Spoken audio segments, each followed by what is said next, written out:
I will start recording, and I will get there is a slide dedicated to this. So, welcome everyone to .NET Meetup. People are coming, and I need to admit them. Give me a second. Welcome everyone to .NET Meetup, to Munich.NET. This time it's a meetup around the .NET Conf, kind of like an after party, as we'll have later with Ignite. And this time we'll focus on .NET MAUI. It's very interesting that we didn't had a lot of .NET MAUI in the past. We are like a 4 years old meetup, 1,500 people, more than 1,500 people, and we didn't have a lot of .NET MAUI, which I don't know. It makes me wonder why I did that. It's of course on me, but now we have Gerald, and we'll try to correct that. We'll start with an update of .NET MAUI, and maybe we can have more meetups in the future. So, as I said, slides, legal stuff, I need to do that. I am recording this event. If anyone disagrees with that, just reach out and we'll fix it. Not problem at all. Moving forward, that's me. I'm George, Microsoft MVP and organizer of Munich.NET. I'm a cloud DevOps and security at Slalom, and I do that for the Munich.NET meetup the last 4 years. Whoever is new, if you want to reach out, because I just found out that my name is not so easy to remember, especially my surname. Scan this barcode. I think I have it bigger. Yeah, scan this QR code, and you will reach out. And why? Just because of this. Yeah. If you have any problems with this recording, find me one more here. So, one more thing, because we start with the interesting stuff. I work at Slalom, Germany, as I said before, as cloud DevOps and security, which means more or less, let's say, platform engineering, although my background is around software engineering. Now, let's go to the next one. I don't know why we're not changing now. Why I'm saying that? Because as most of the companies, we are also searching for people, right? Slalom, though, in Germany is kind of new, but it's not new in the world. Slalom is a very big consultancy with more than 14,000 people around the world. Presence in 14, let me again admit more people. Presence in many countries around the world, tens of thousands of projects, of Microsoft projects, 43 markets, including Japan, Australia, New Zealand, Germany just started, Amsterdam, UK. So it's all around the place. We only get, let's say, selected customers. We don't get everything that it's out there, especially customers that can do agile. So it's very, let's say, elite consultancy, and we're only doing best of breed work. So we don't just do stuff all around. What does that mean? That Slalom just just landed in Germany, and we are searching people. We started with one. I was actually the first one, and now we are 50. We want to reach around 150 people by the end of the year, not this year, next year, hopefully. That's the first step, more as it comes. And yeah, if you want to be part of this beginning, having this feeling of a startup, let's say, but at the same time have a few billion of euros backing you up, just reach out and join, and I'm sure you will enjoy it as much as I do. Now, that's it. No more Slalom stuff. It's .NET MAUI stuff. I don't have a lot to say. Just one thing. Sorry? No, nothing. Sorry. I was just that's me. That's me. Yeah. Oh my gosh. yeah. That's you. I just found an online photo, and actually it was with a wall, this bricked wall as a background, and I was thinking, how can I do that now? How can I remove all the background? Anyway, I did my best to try to fix everything in there. I was about to say how do you want to do this? Do you want to accept questions as we go? Do you want to tweet at the end? Yeah, so I don't really know. I don't really care. That's not very nice to say, right? I don't really. I care about your questions, but I don't really care what you want to do, basically. So I already put it in the chat. I don't know if people didn't see it, or maybe they can't do the hand thing inside of Teams, because kind of like I see you set this meetup like for 2 hours. So I and you said like we didn't do a lot of .NET MAUI stuff, so I'm wondering like should we do maybe first some introduction to .NET MAUI before I do all the .NET Conf update stuff, or what do we want to do here? So people here, do you know if they can actually use the hand feature? They George, can, should they they be able? should. Okay. There is the reactions, guys. Oh, Yep. there we go. Yes, someone did it. So I think in the top bar you have like reactions and you can put your hand up. So if you want to see first a little introduction to what .NET MAUI is like entirely, if you have no idea, use the little hand thingy. 2, 3, 4. All right, we have 20 people, so we need to get up to 10 to actually reach the majority. Okay, so actually, I think it's 6, going up. 7. It's going Okay. up. Yeah. I think we can do it, right? Yeah. So I let's just think, do that. yeah. My plan is to just, do this very laid back, ask questions if you have them. Maybe, George, if someone is not comfortable opening up the microphone, keep your eye on the chat and Definitely. you interrupt me whenever I don't see it. Definitely. I will try to keep an eye on the chat myself as well. But yeah, let's just do that. Do you want me to just start, George? Yep. I would suggest let's have a small intro and then let's have reality guide us. Yeah, so I have, normally a session introduction to .NET MAUI, like a full hour, blah, blah. So I will just go through that relatively quickly. And then, we'll kind of see where it goes, also depending on questions, right? So let's just do that. Let's just improvise a little bit. So let's start sharing my screen so you're not just looking at me, because that's kind of like boring, right? Screen, there we go. Mine. All right, so you should be seeing a Mac right now. And okay, so these slides are not really like specific to .NET MAUI or anything, right? But let's see how it goes. So introduction to app development with .NET MAUI. Let's just start with that. So we already talked a little bit about who I am. My name is Gerald. I'm in the Netherlands, working remotely for Microsoft on the actual .NET MAUI team. So I should know a little bit about what we're talking about here today. I am still on Twitter. I don't know for how long or how that's going to go with Elon now running the show, but we'll see. I'm there for right now. If you have any questions, have any things, send me an email, reach out to me on Twitter. And I talk a lot about .NET MAUI, Blazor, all kinds of stuff, .NET Microsoft related on YouTube as well. So like I said, I saw 20 people. So when I'm done, I expect 20 more subscribers on my YouTube channel. All right, so let's talk first a little bit about what is .NET MAUI actually, right? So if you've been in this space a little bit longer, then you might have heard about Xamarin Forms or Xamarin. And this is kind of like the evolution of that. So Xamarin, if you want to go back like in history, like a couple of years, 6, 7, 8 years, Xamarin was a startup, a separate company. And what they did is they created C# and .NET bindings for all the native APIs on iOS, Android mostly, because we also supported Windows, but that was already on C# and .NET, so that you could create apps based on C# and .NET. And as a advantage of that, you could also share that code because it was all C# and .NET suddenly. So that's kind of like what they did. And then at some point after a couple of years, they got acquired by Microsoft, and the rest is history basically. So Xamarin Forms has been our offering for cross-platform apps based on C# and .NET.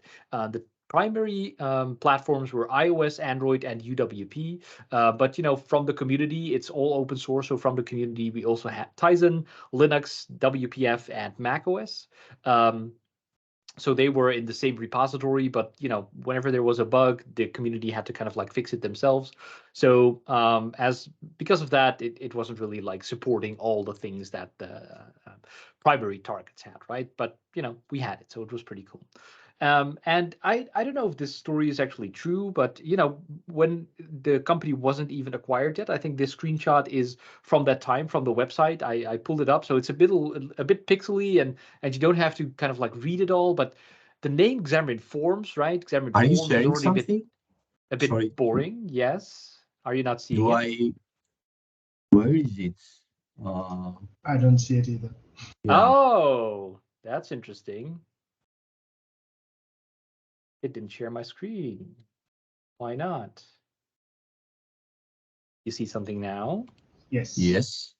Oh Yes, my we do. gosh, I was talking to myself here. Amazing. All right, so, well, okay. This was the slide with some contact info. So if you wanted to get some of that, here it is. Then I was talking about Xamarin Forms, and here I was talking about Xamarin Forms. So I pulled this graphic of the website. Oops, let's get this out of the way here. Admit. All right, there we go.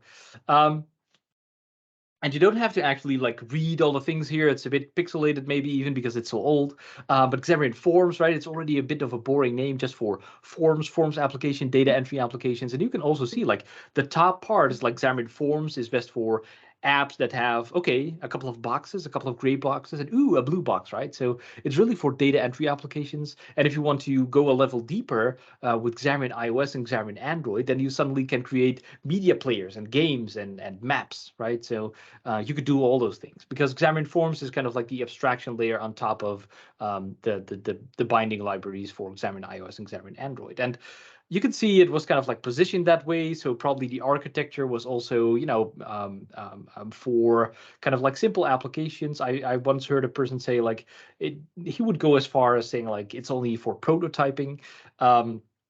I don't know if that's true, but you know, with Xamarin Forms, you could do so much more.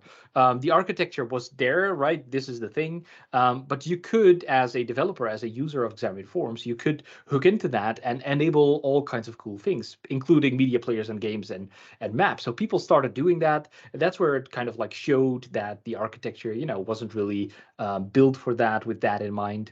So all kinds of performance problems and things, and it wasn't really great. So now we have the unique opportunity to, you know, redo the whole architecture and become first-class citizen of the .NET framework, which is really cool. So now we have .NET MAUI. It's much more than just a renaming, absolutely. But you know, if you want to put it simply, it's just a rename, and now you can do all these things. So .NET MAUI stands for Multi-Platform App UI. Conveniently, we made the P lowercase because .NET MAUI just sounds a little bit different, right? And now this is our cross-platform apps offering based on C# and .NET. That hasn't changed. But now for iOS, Android, Windows, and macOS, right? So macOS is now a primary target, and UWP isn't really a thing anymore, right? We killed that. We don't do that anymore. So not to fall into the same trap again, we're now just calling it Windows and not make it specific to any framework. So that's what we're doing right now. So if we want to put that in a one-liner, .NET MAUI is the most productive way to develop native apps that perform great on any device that runs Android, iOS, macOS, or Windows from a single code base. And that is now more true than ever. We're going to see how that works. So how does it work? Well, you have your app code, right? That is your $1 million idea. That's where you want to be the most productive. That's what's going to make you rich. That is your business logic, right? And then you have these 4 platforms, right? So you have Android, iOS, macOS, Windows. We also support Tizen, which is a product by Samsung. You can run that on watches and TVs and even refrigerators, I think. So that's really cool. We support that as well. But primary target for us is this. And you know, if you really love .NET MAUI and you only want to target one of these platforms, you can totally do that, but it might not make sense, right? .NET MAUI, the power of .NET MAUI is that you can write your code once and roll it out to all these platforms. So if you know that you're only ever going to create an Android app, maybe this is not the solution for you, but you know, maybe if that's going to change in the future, you don't know, you can still use .NET MAUI. So how are we going to get from all these separate SDKs? Because if you're going to use Java and Objective-C and C#, you're going to have to build this app like 3 or 4 times, right? Depending on how you count. So we have all these SDKs, we have the app code. What is all the stuff in between that basically we take care of for you to make all this work? So first layer is the .NET runtime, right? So if you want to really get under the hood, the .NET runtime runtime still uses Mono. Mono is the open source implementation of the .NET runtime, which is still using it, but it's now incorporated inside of the .NET runtime, and it uses that on all platforms besides Windows, basically. But you don't really have to care about that because we're going to figure out, what needs to run on what runtime, because you're just developing against like the unified .NET base class library, right? So since .NET 6, we have a unified .NET BCL that you will program against, and that will figure out like what runtime to use on what platform. Then on top of that, we have like the bindings for each of the API, the SDKs, right? So this was known before as Xamarin Android, Xamarin iOS. Now it's rebranded to .NET for Android, .NET for iOS. But basically what this is wrappers, a bridge, if you will, whatever you want to call it, where we kind of like translate your C# code to Java for Android and Objective-C for iOS, right? So at this layer, we make it happen that you can write your C# code and actually make that run on the platforms that you're targeting. Excuse me. So on top of that, right, if you can totally still create apps with C# and .NET on this layer, right? So you can totally do that, but the UI is still something that you then need to do natively for Android and iOS. So on top of that, what we're doing is we put .NET MAUI in. And with that, we also make an abstraction layer for all your UI elements, right? So now we suddenly have an abstraction with a button, and we translate that to however a button should look like on iOS or Android, right? So we have all these abstract controls, and we're going to make that show up the way you expect it to on each platform. And then you only have to focus on your app code, know how to work with .NET MAUI, and you can create all these apps based on C# and .NET. So because of this whole history, we're not starting from scratch, right? We already have a rich library of controls. We have 40 plus controls. I think it is even more now that are ready for use. We have all kinds of navigation, flyout menus, bottom tabs, top tabs, just pushing pages on a stack and popping them off. So we have all that because we're with Xamarin Forms. Let's be honest, we focus mostly on iOS and Android, but now we have like our primary targets also include Windows and macOS. So we definitely also have a renewed love for the desktop platforms. I'm going to go into that a little bit in the context of .NET Conf because there's a lot of improvements for the desktop space there. But one of those is also the adaptive layouts, right? So the adaptive layouts will help you create the layouts that are not just a stretched out version of the mobile app and put that on the desktop, right? Because that doesn't look nice. So adaptive layouts, right to left, also in some parts of the world, very important. So we're just making sure that that is working right from the start, and also the accessibility, right? Something that is very easy to be overlooked. But very important. And if we make it easier for you to create accessible apps, we get more accessible apps and everyone wins, right? Because more people can use it. So we have 1 or 2 people dedicated to accessibility, going through all kinds of checks and compliance things to make sure that we do everything right. So we have that in place as well. So this is just, on Windows running kind of like an overview of all the controls that you can see here. Buttons, sliders, activity indicators, images, shapes. You can see it all for yourself. All the basic controls that you want to use inside of an app are here. So how does that work? How can you start building this? Well, if you've been working with Microsoft products before, and I'm guessing, this is a .NET oriented meetup, so I guess that you have. And if you've been working with like UWP or WPF, you already know about XAML. If you've worked with Silverlight, maybe, do I dare say Silverlight? You might know XAML as well. So here we have XAML, right? The XML kind of based language where you can model your UI. You can see a stack layout, a label, a button, and boom, you have your layout with 2 simple things, right? We have data binding. So if you all the Microsoft products also kind of like implement the MVVM parent as well. So with data binding and everything together with that, we have that in place as well. So, and the rest is, of course, C# code, which is in your code behind. Now, there are more and more people actually who, say like XAML is, not really in today's world anymore. It's not really 2023. So I want to do things differently. So we've got things for that as well. We're actually experimenting with some of that. So we have the C# markup extensions. You can use that today also for your Xamarin apps if that's what you want. You know, all the example that you can see here, you can actually write that in C#, right? It's all just C# objects, but the C# syntax isn't really great for modeling your UI. So you would have to do var stack layout is new stack layout, var label is new stack new label, stack layout.children.add label, and then the same for the button, right? So it gets very quickly very verbose, right? So the C# markup extensions already introduce kind of like a new fluent syntax to make that a little bit easier. Which is available through the .NET MAUI Community Toolkit, which is a plugin that has all kinds of things that you probably going to use whenever you start a .NET MAUI app.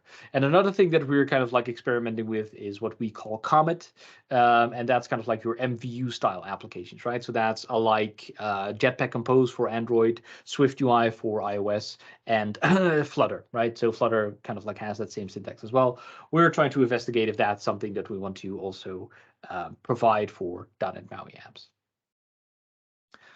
Lots and lots of styling options. So of course, dark theme, light theme. I'm using light theme, so sorry if I'm blinding you right now. Please put on your sunglasses. I like my light theme, I'm sorry.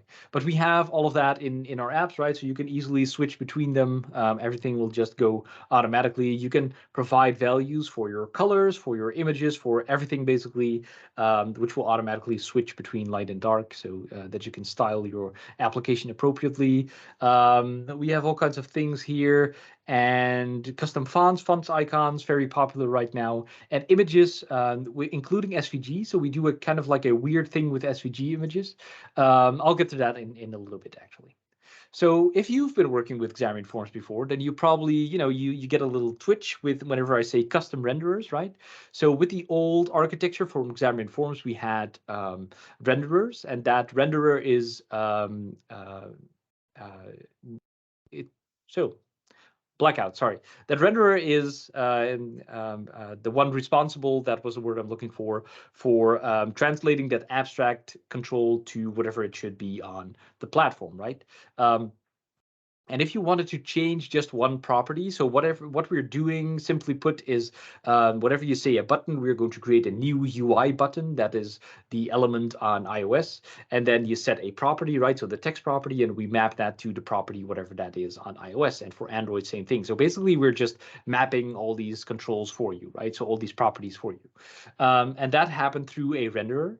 But if you wanted to change just one property, if you weren't agreeing with how we implemented that renderer, you could override that, but you had to create an inheritance of that renderer. You had to know a lot about the internal workings of that renderer. It wasn't really great, right? So we're trying to do better with that. Now we have handlers and mappers, which will make it very easily just basically 2 lines of code, and you can change a property inside of your native application. On Android, you can have that underline visible, yes or no. You can just set it to false with this basically. So we to make, we have everything in a single project right now. I'll show you that in a little bit. So one way to solve this, you have luckily other ways to solve this, because I hate these if compiler directives. You can say, hey, if this is running on Android, you will get all the Android specific code, or if iOS, you could do iOS specific code. So that's how you can make the difference between the different platforms.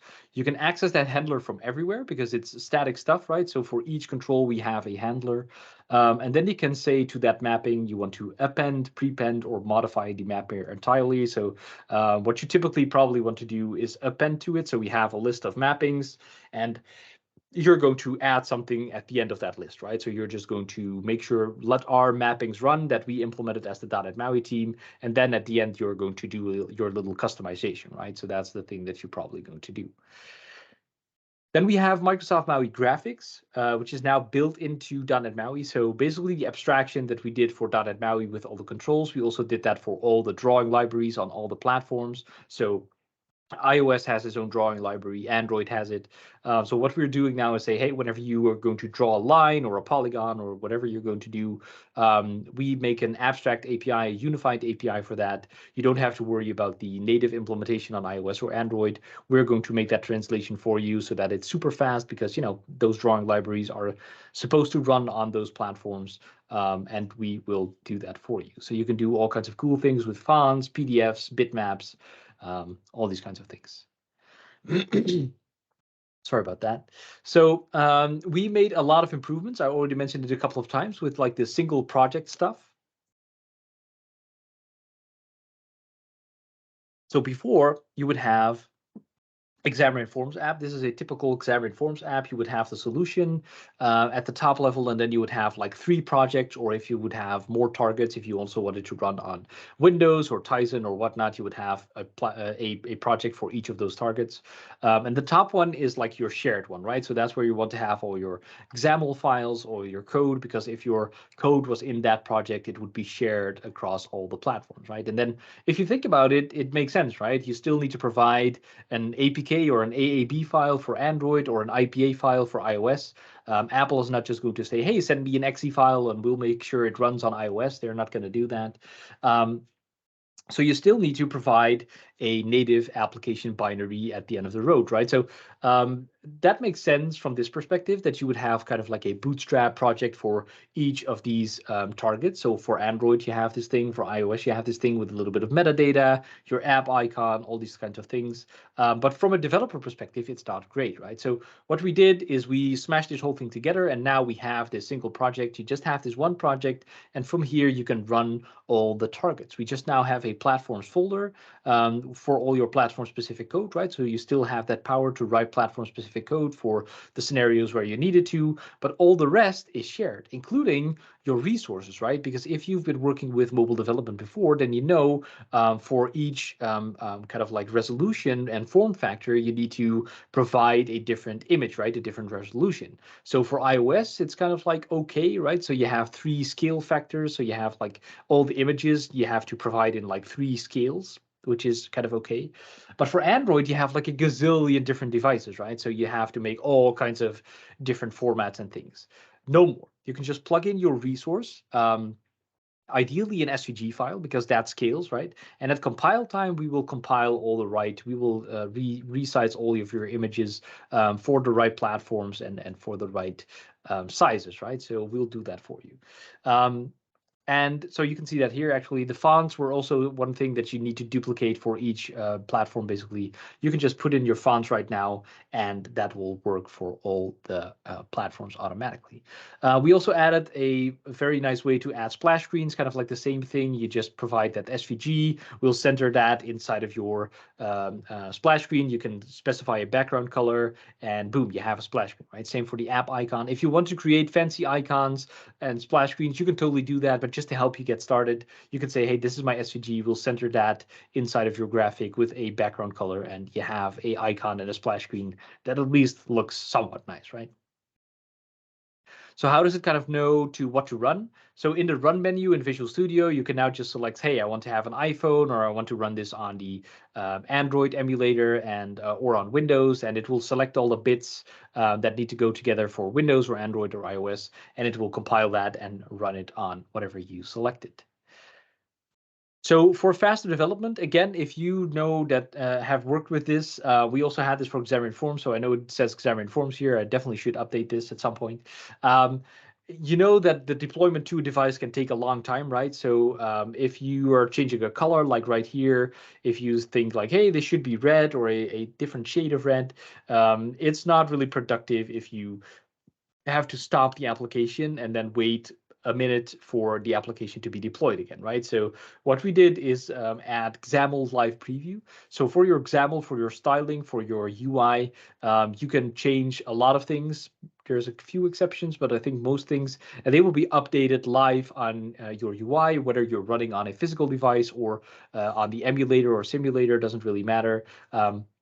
it updates automatically, so that will give you a nice productivity boost to update all these things. And now with .NET Hot Reload, we have that as well. You can even change code while you're in a debugging session, right? So you can just change code, don't have to stop and start, and you can just keep going, which is really amazing. Another question that kind of like always comes up, if you're going to go to this video, this is about Xamarin Forms, I think, but the same applies to .NET MAUI. Is, hey, can I now develop iOS apps from a Windows machine? Do I still need a Mac? The answer is kind of like yes and no. Ideally, you still need a Mac. Apple enforces that your iOS apps or macOS apps need to be built on an Apple device.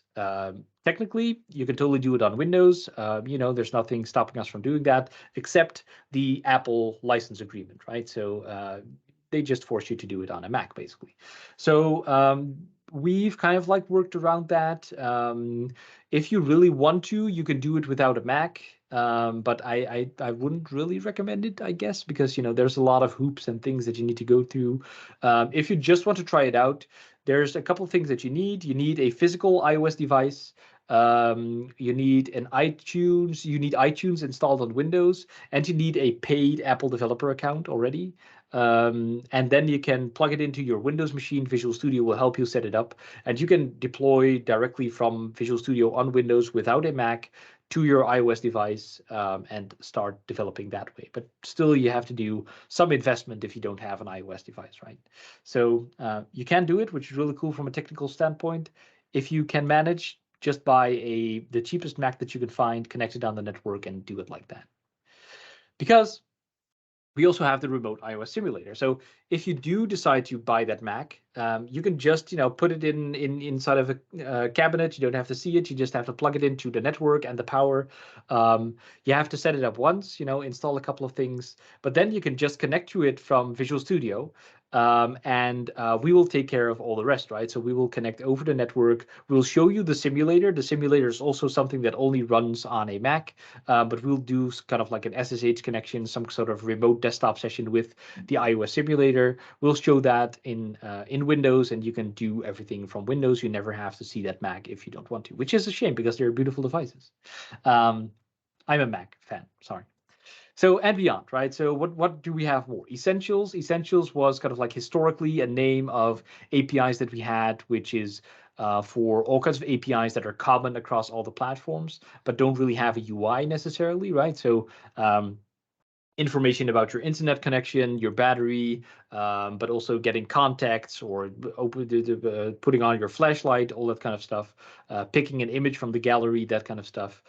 So that was named Essentials, but now we kind of like changed that to just be Microsoft.maui.devices, and then put it in a namespace that's more discoverable, right? Because Essentials is kind of like, if you know from Xamarin and if you've been with us for a long time, then you know kind of like where it comes from. But now new people coming in, looking at .NET MAUI for the first time, the Essentials name doesn't really make sense. So now they're just APIs and sensors for all the stuff that you can use together with .NET MAUI. But we have all of that on board with a unified API as well. Another very exciting thing is Blazor Hybrid. So we have a Blazor web view in which you can basically load your Blazor application inside of a .NET MAUI app. And not just .NET MAUI, you can also do it on WinForms, you can also do it on WPF.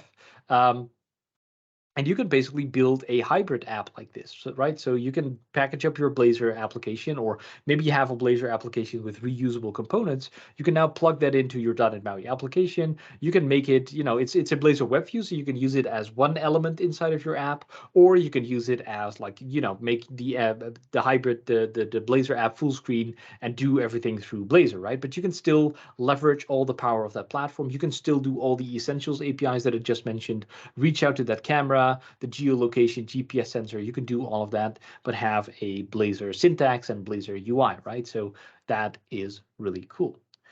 Another thing that I mentioned earlier a little bit is like Flutter, right? So, you know, they take a little bit different approach than we do. We translate everything from our abstract layer to whatever it should look like on the platform. And Flutter kind of like, you know, draws everything, right? So there's not a single control that looks like as it should on the platform, but on all platforms, it looks exactly the same, right? So some people prefer that, other people prefer something else.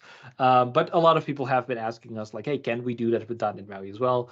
This is also something that we're playing with, experimenting with, like, hey, what are we going to do? What would it look like in a world if we would draw all the controls as well? Is that something people would be interested in? So if that's something that you're interested in, go check out this repository and let us know what you think. All right, so let's hop into a little demo because I'm already talking for too long. Let's see if there's some stuff in the chat. Can you see it? No, I can see it. All right, so no questions. That's great. I'm explaining the best. 25 people. Okay, 25 new subscribers. Don't forget to subscribe to my YouTube channel. No, I'm kidding. All right, so I just hopped over to, you know, not to confuse you, I'm working on a Mac. I'm using remote desktop. I have Mac and Windows. I have it all here. So I just flipped to my Windows machine, and this is Visual Studio 2022. We also have Visual Studio for Mac 2022. Do I have it open right now? No, so I'm not going to risk opening it. We also have Visual Studio for Mac, so you can use Visual Studio on your Mac. You can do .NET MAUI development with that as well, but you can totally do it all from Windows. And if you do, it looks like this. So what I just did is a file new .NET MAUI application. So if you have like, okay, let's take it from the top. If you go to the installer, right? If you would, oh my gosh, what am I doing? If you would install Visual Studio today, you would get the installer, or you know, chances are that you already have it installed. So you want to go here. If you want to get started with .NET MAUI, you can see I have a lot. So if you just modify one of these, you can choose all the things that you want to install, right? And then we have a little checkbox for .NET MAUI right here. So just check that one, and you will get all the stuff that you need for .NET MAUI. So that will be there. And then whenever you do, you can go here, new project. You will get this thing, and then you can say, hey, new .NET MAUI app, .NET MAUI class library, or .NET MAUI Blazor app, right? So you can choose these options and get started. Whenever you choose the regular one, you will get this. So you can see this provides you with a little new template, right? So here we have all these abstract things, right? So we have a content page, which is just a blank page that you can start putting your things in. We also have a tabbed page, or we have some other pages, navigation page, flyout page, right? So we have all these things, but a content page is just a blank one that you can start filling. Put in a scroll view, right? So whenever things go out of like the viewport, make sure that you can scroll it. A vertical stack layout, so you know that this is going to lay out the stuff just vertically, right? So it's just going to put it above one another. And then we have an image, a label, and a button, right? So we have a couple of basic controls right here, and everything that you expect basically. For an image, we have a source, we can point it to a PNG, and here is where that accessibility stuff comes in, right? So we have these semantic properties dot, and we have this description. So whenever you're using a screen reader, it will give this description of that image, right? So that someone who is visually impaired knows, hey, this is a cute .NET bot, and you have to really like spell it out a little bit weird, right? So that it shows up, shows up right in the screen reader. So we have all that, and also the heading level, right? So you can kind of like give an order of how the screen reader should go about this. So we have a couple of those things. You should really dive into that. And whenever we run this, so let's just run it on Windows. It's going to show up with a little, well, we have an image with a .NET bot, apparently. We have a label, hello world, welcome to .NET MAUI, and boom. This is what it looks like, right? Very simple. All the file new templates somehow need to increment something, right? So we can click a couple of times here, and it increments a little thingy here. So we have this running on Windows. And whenever I would switch here in my run menu, I can suddenly see that I have Android emulators, right? So I can click an Android emulator. If I would plug in my physical device, I could run this on my Android physical device. It would just show up here. I am connected to my Mac build host, right? So my Mac is on my network. I mean, it's right here, right? So I'm connected through the network, and you can then just connect through this. This will help you set everything up. And whenever you do, you can also here see all the iOS devices, right? So a local device, if I would have a physical device in there, or all the simulators, right? So I can see all the simulators here. And I already deployed it before we were going here. So here is this remote simulator, which is actually running on my Mac. And I can just do all the things here, right? So you can see that I can just move all the things from here, and I can go to this MAUI app 10, which was the one that I started, which is deployed, and you will see the exact same thing, but now scaled to however it should look like on this iOS device. Because of the styling that we have in place for this default template, it will kind of like look exactly the same as it did on Windows, right? I don't know why it's very slow for some reason. But yeah, it would look exactly the same now on Windows, but if you leave out all the styling, you would get like the default styling, and it would be more clear that something looks like as it's supposed to on iOS or on Windows, right? All right, this takes very long. Let's see if we have more luck on Android. See, I have them all here. I don't know, is it this one? Maybe that's the problem, that I have it all here, that it's now slow because I have them all. Oh, see, here we go. Android is more cooperative. So on Android, we have the same thing, right? So that's really nice. So for that single project thing, I should have started my Visual Studio with like the presentation mode, then it would be a little bit bigger. So sorry if it's a little bit small. Let me zoom in a little bit like this. So we have all these things, right? We have the platforms here, and we have like this info plist for iOS, which contains all the metadata for our iOS app. So what's the app icon? What's the name that should show up on the home screen? All that kind of stuff. The permissions is also a big thing, of course, for all the mobile apps. For Android, same thing, but now it's the Android manifest, and we still need a little bit of bootstrapping code for like the activity or the app delegate, right? That's the entry points on Android and iOS applications. So if we go into there, then you can suddenly see that we have all these kinds of Android namespaces, right? And main activity, that's all stuff that's very specific to Android. But because this is in those Android and iOS folders, it only gets compiled whenever we target that that platform, right? So we don't need to worry about stuff not existing in the other platforms. So that's kind of like how that works.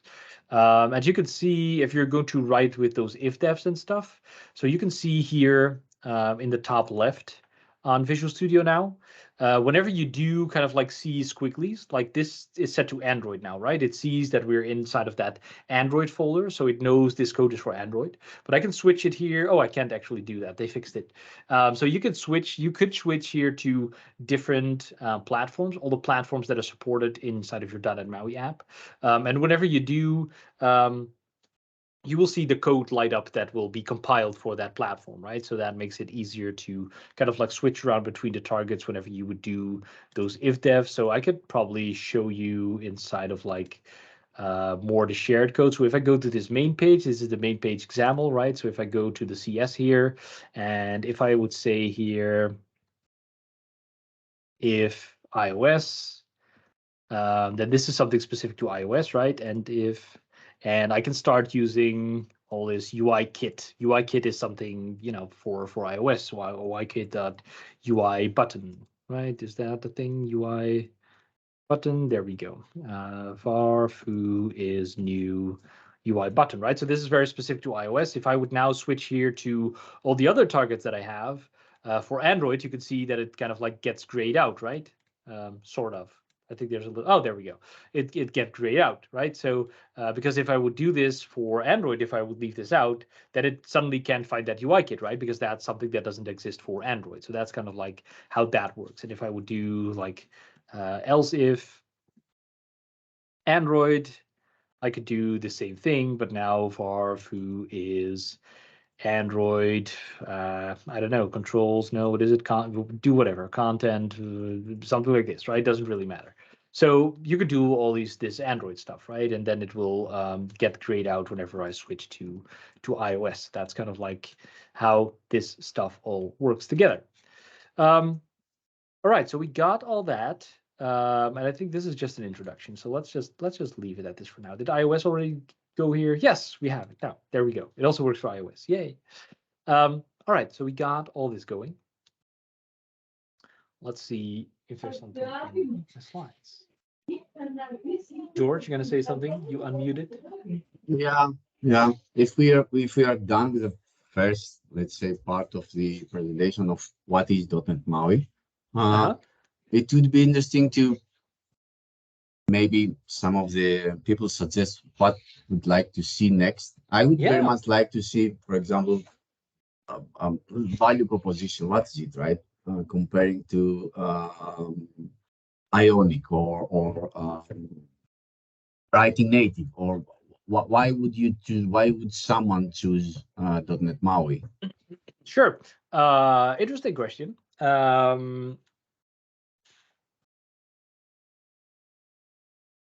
So there's a couple of things, right? Like if you say like Ionic, React, whatever, like there's always this. I get this question a lot, right? Like, what is the best, or what should I choose, or blah blah blah. And it they're all solutions that kind of like try to solve the same problem, but with a little bit like of nuance here and there. Like Flutter, I mentioned a couple of times. That's kind of like clear, right? If you like Dart, if you like all the stuff that Google puts out, Android, go with Flutter, right? They draw everything, which looks fantastic. It's super fast as well. But kind of like the downside of that is that you maybe lose all that accessibility stuff, right? Because they're drawing things. So something looks like an entry, but it's still a drawn thing, right? So they needed to re-implement all the basic stuff like copy and pasting text or all the accessibility stuff that we get for free, basically, because we translate everything to whatever it should be on that platform. So if iOS, if Apple, if Android has everything implemented for the accessibility stuff in the screen reader, and the chances are that they do, right, that they have that all perfectly fine, then we get that stuff for free, right? But then our UI doesn't look pixel perfect on each platform. So that's kind of like the trade-off. Same thing. If you have everything, if your company is everything C# and .NET, it makes sense to start a .NET MAUI app, right? Because now you can suddenly share your code, you can share your business logic, you can reshare all of that stuff that people already working on it. I'm not going to say like you don't have to really know anything anymore about cross-platform development, right? Because it's all C# and .NET. That's definitely not true. Knowing C# and .NET already helps a lot with a lot of the development concepts, right? But there's still a lot that you need to learn about cross-platform development and iOS and Android specifics. That's going to be, we're not going to get around that, I think. But that's the same for like Flutter and all the things that we mentioned, right? So what we can do is make that threshold lower and lower to make it easier to get started. Actually, that reminds me of something. So what we also did is kind of like adopt the model of ASP.NET, right? So we have this MAUI program with this generic host builder. So in ASP.NET, you have this host builder, and you can say all these kinds of like extension methods with like, hey, use HSTS, use cores, use Blazor, use whatever, right? So we kind of like adopted that model, and you can now say, hey, use MAUI app, configure your fonts, but also all the dependency injection stuff, right? So we have these services, we can add our singleton, we can add transient, and now all the dependency stuff works out of the box, right? So this preferences thing is something that comes from Essentials. I've registered that together with my main page. And here you can see in my main page, I can now just say, hey, I want to have that preferences API injected inside of my main page, don't have to do anything else, and boom, I can use it right here. So if you've been working with other projects in the .NET ecosystem, then this is stuff that is very familiar to you. So then, like, you know, if you want to make the comparison with like React Native, they kind of like do what we do. They translate everything to how it should look on each platform, right? Again, if you're more of a JavaScript developer, it makes sense to do that. If you like that more, if you want to learn about that, totally fine, do that. If you know more about C# and .NET, come to us. So, you know, it's very much based on the requirements that you or your company might have, the time or budget that you might have, and hopefully you have the ability to just choose something that you enjoy working with, right? And yeah, that's kind of like how I look at things, at least. Yeah. So one of the benefits I always see in writing .NET and C# is actually Visual Studio. It's one of the best environments. So I mean, I also am with you there. If someone is more familiar with any JavaScript approach, then of course you should go there or see. but losing Visual Studio is a hit for your productivity, right? So yeah, yeah. Um, do you have any example of using these essentials, as you, for example, doing maps, tracking location on a map? What would should be? Yeah, so actually, yeah, let me quickly go back to, if there's no other questions, let me quickly pull up the slides for like the .NET Conf stuff then, because the maps is something that we introduced together with .NET 7. So let me really quickly go through the rest of this. So I already talked a little bit about Blazor, right? So what you can do is do all the stuff with Blazor as well, right? So which is pretty cool. You can run your application with all the Blazor stuff, use your existing Razor class libraries, and still leverage everything that I showed, right? So your camera, your things. So now we have, like, if you are not familiar with Blazor, very simply put, Blazor is like, you know, again, if you don't like JavaScript or you don't like to switch context between, like, you know, my C# and .NET and Visual Studio, you can build single page applications, web applications with just C#, right? So you don't need to write any JavaScript code anymore if that's what you want. And you have Blazor Server, Blazor WebAssembly, which is kind of like two flavors. And now we have Blazor Hybrid, with which you can run your Blazor application on all these devices as well. So if you're familiar a little bit with Blazor, like this should look, well, no, sorry, this is the Blazor web view on .NET MAUI, and then we're going to make the bridge to, you know, the main.razor, which is the Razor, the Blazor syntax, and now suddenly you're in Blazor world and you can do everything with Blazor. A little bit of Mythbusters here. If you're going to look into this, this runs 100% natively in one process. It's not like we're spinning up a web server, we're interpreting all the things, right? That's also something with, like, if you go back a little bit with mobile development with like Cordova and stuff, where you basically had a web view and you would do everything in that. This is still a web view and you render HTML and CSS if that's what you want to do. So basically what you're doing is replacing the whole XAML layer with HTML and CSS. If you have some web skills or you want to improve on that, that's definitely something that you can do. But it's already a .NET application, right? It runs on the .NET runtime. We don't need any interpreter or server or whatnot. This just runs as a .NET application. The only thing web about it is the UI.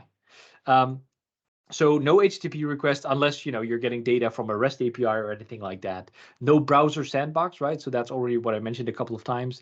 In the browser, whenever you run your Blazor application inside of a browser, you can't format your hard drive, right? With a .NET MAUI application, you definitely can format your hard drive. So that's one of the cool things that you can do. No, but you don't have any of those restrictions, right? You still need to, the other kind of like thing that you do need to take into account, especially if you're running on mobile devices, is request the permissions, right? If you have an Android or an iOS phone, whenever you start your application, you have to give permissions for like notifications, push notifications, tracking your location, all that kind of stuff. That's suddenly things that you do have to do for your Blazor application now as well. But other than that, there's no real restrictions. You can just go out to the file system and do all kinds of things. So I'm going to skip over the demo for this a little bit. One thing that I do want to go to, this was also mentioned at .NET Conf, so maybe it's in the other slides as well. We have this showcase that we're trying to, you know, keep up with all the things. This is now updated to .NET 7 as well with all the latest bits. This is open source on GitHub. It also has a running one. So if we go to Safari, if I go to .NETpodcasts.com, oops, opens on the other screen. .NET Podcasts, podcasts.com.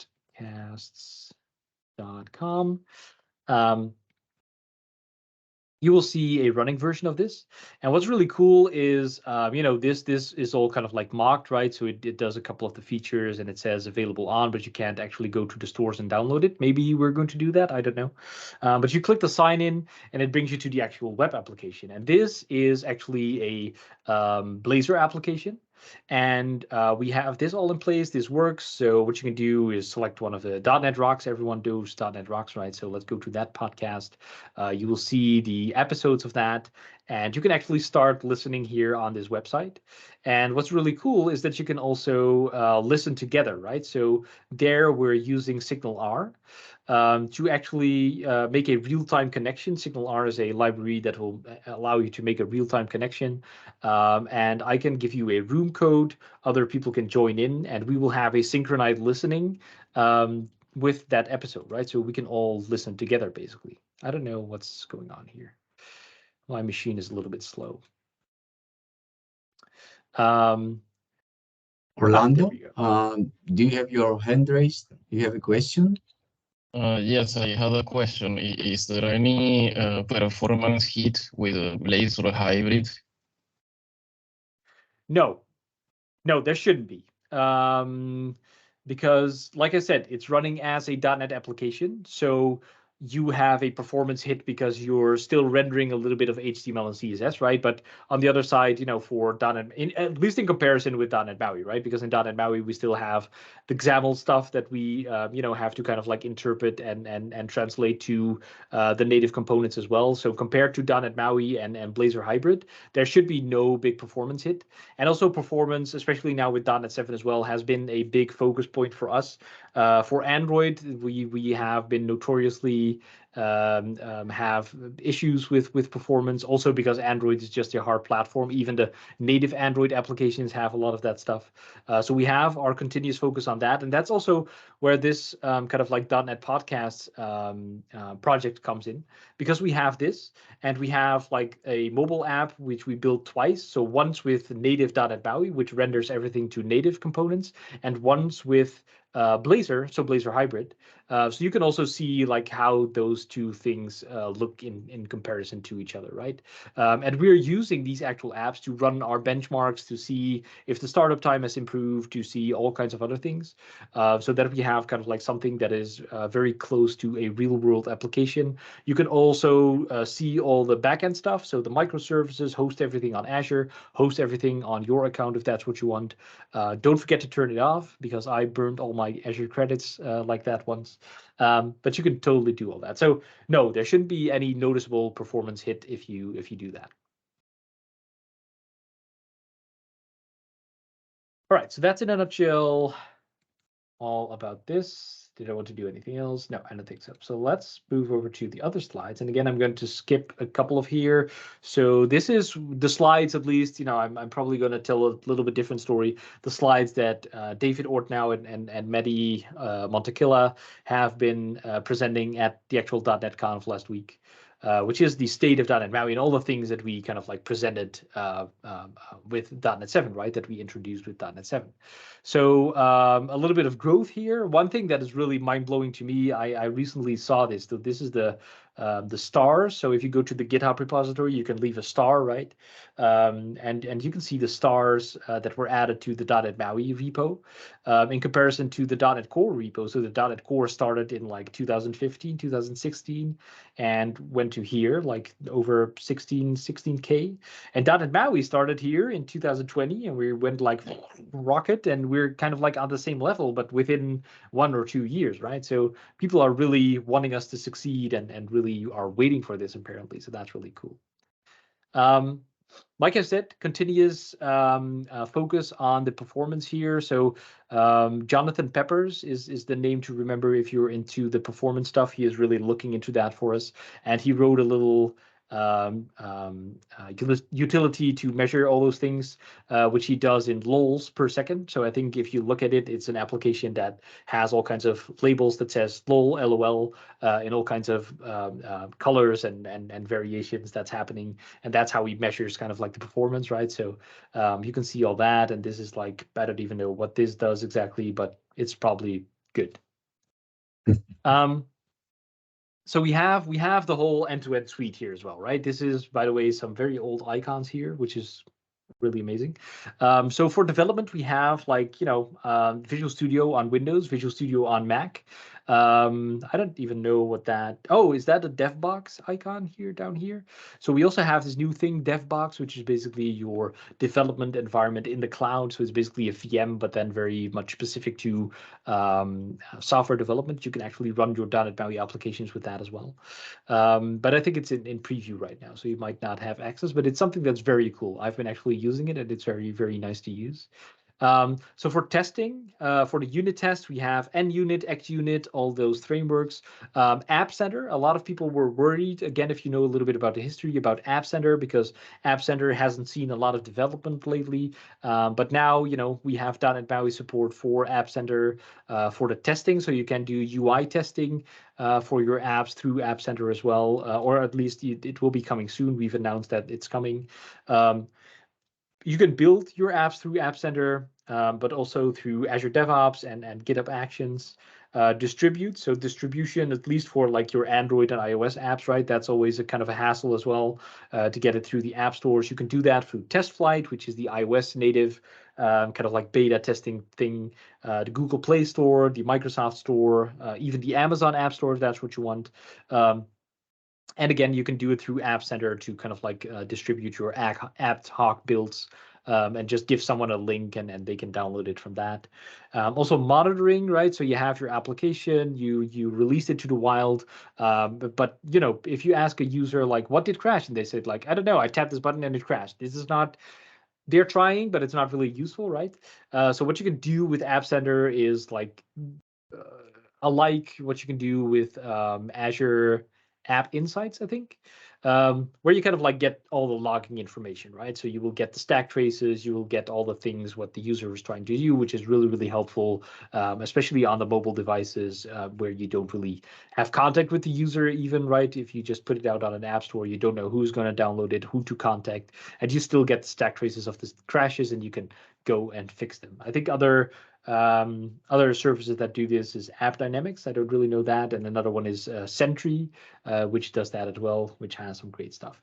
We have a big ecosystem with a great community, which already dates back from Xamarin. A lot of people stuck with us, and a lot of people are transitioning now their plugins that they already had to .NET MAUI, which is really great. So here you have this little fingerprint thing. So we have a plugin for doing biometrics for the Face ID to unlock your phone or certain features inside of your app, or whenever something has a fingerprint reader, you can block it with that library as well.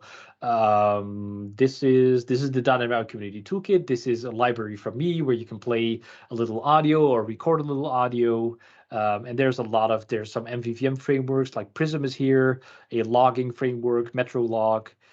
So we have a very extensive ecosystem with all kinds of cool, amazing community people that are out there doing cool stuff.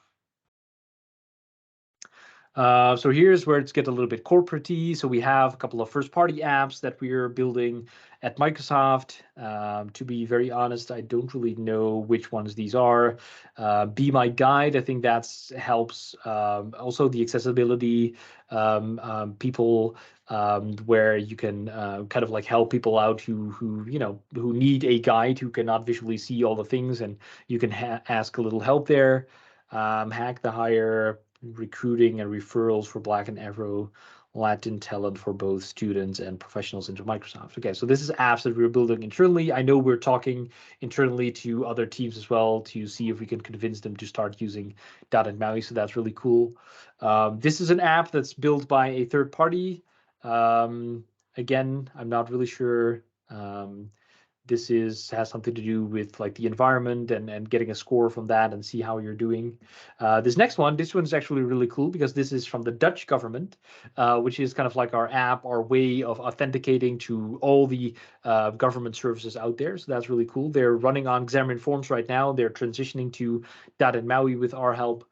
And this they have like 80 apps, I think, or something, but this is the one of the few that is public facing.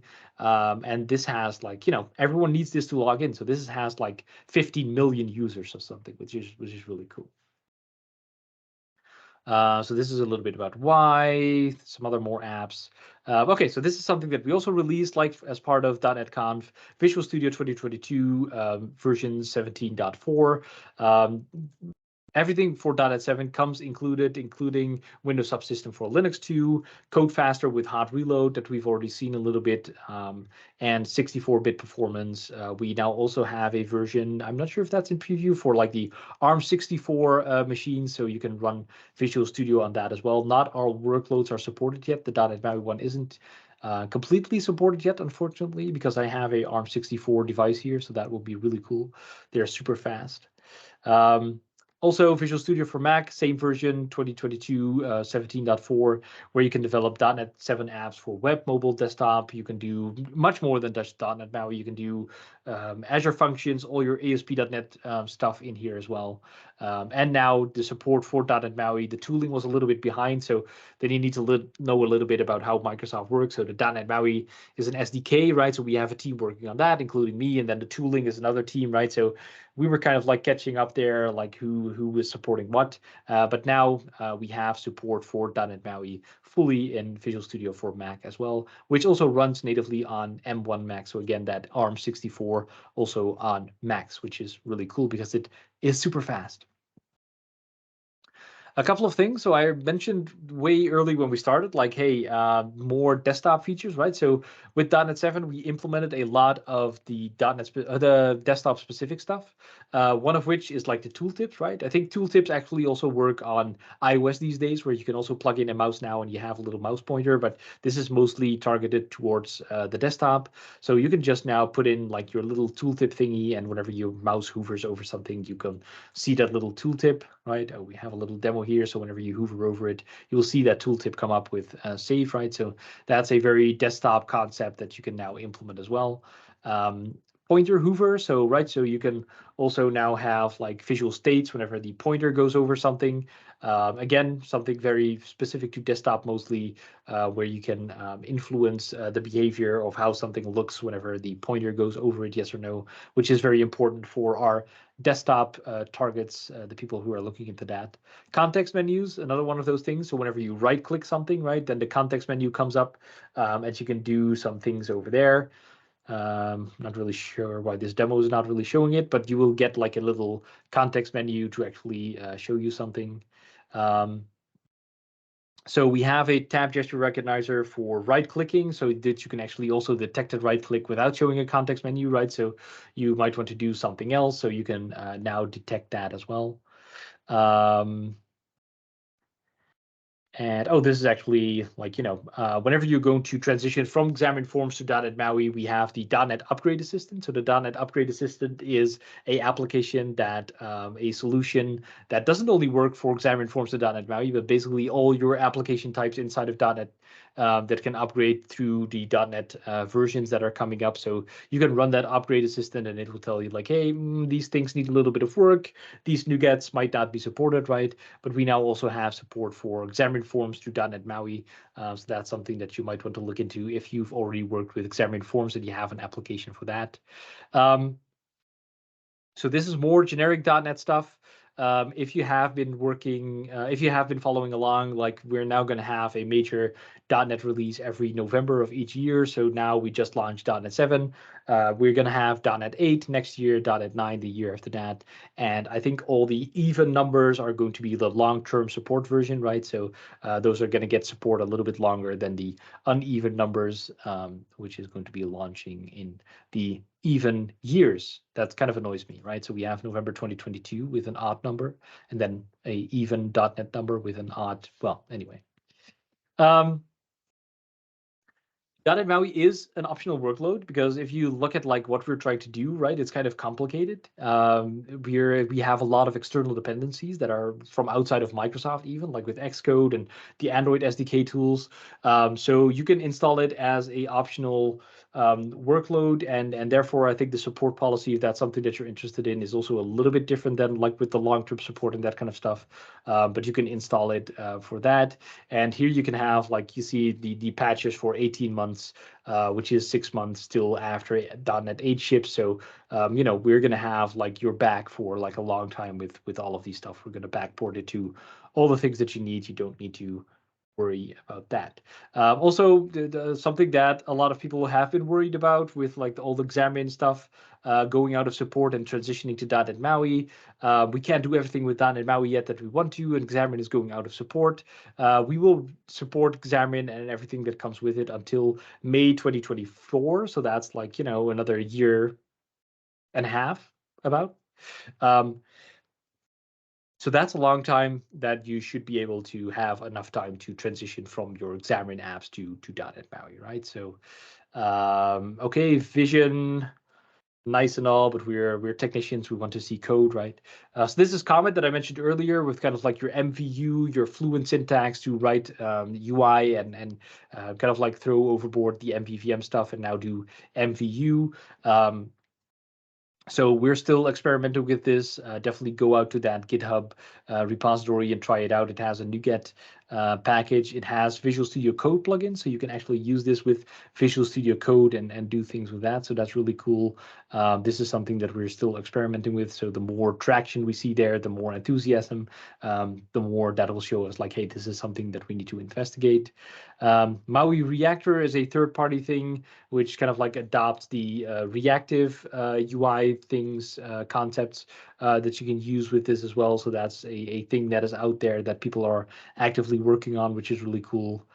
Fabulous. So if you're more into F#, Fabulous is also something that brought the F# support to Xamarin Forms. Now they're working on .NET MAUI support as well. I don't know the first thing about F#, but there's a lot of hardcore fans out there that want to do it like this. So that's cool that we can support this. Blazor bindings is kind of interesting. So this is basically your Blazor syntax, but now mixing that XAML and C#, right? So with Blazor, you can mix HTML and C#. And here you still have the XAML of .NET MAUI, but now mixing it with C# to have that syntax a little bit. So you're not using HTML components, but you're actually using XAML components right here. So that's also something that, yeah, we're kind of like looking into as well. So Aloha Kit is kind of like our name for like those drawn control suites. And we've done a little bit of an experiment with Figma, which is a designer tool where you can design your actual thing and you can easily export that into a .NET MAUI design and use that inside of your application. So that's really cool as well. What we see up ahead is like, you know, more performance improvements. So more focus on, you know, making everything smooth and look great. Looking into C#, your UI or XAML, right? Where are we going to go with that? Are we going to go with MVU or MVVM? And are we going to go with like the more drawn controls or actually the native controls? So I've mentioned it many times before now, like this is all experiments and things that are top of mind, and we're trying to gather data to see what we want to do with that. But for clients, you know, a little overview here, like we have in the broader .NET ecosystem, we have now Blazor. If you want to go with Reach, right, we have everything that runs a browser. You can run Blazor inside of it. So that's if Reach is important to you. This is kind of comes back to the question of George as well, right? Like when do I choose what? Basically, if Reach is important to you, you can go with Blazor. That runs everywhere. Basically, if you kind of like want to go in between, you have some web skills, but you still want to have a native app in the store, you can go with Blazor Hybrid. And if you really want to have the power and all the platform power and all the sensors and all the stuff and have the latest and greatest of that platform, you can go with like .NET MAUI. Or if you're running on Windows, you can also choose for WinForms or WPF or WinUI, right? So really get that stuff out of there. Now, back to the actual question of George, like with maps, right?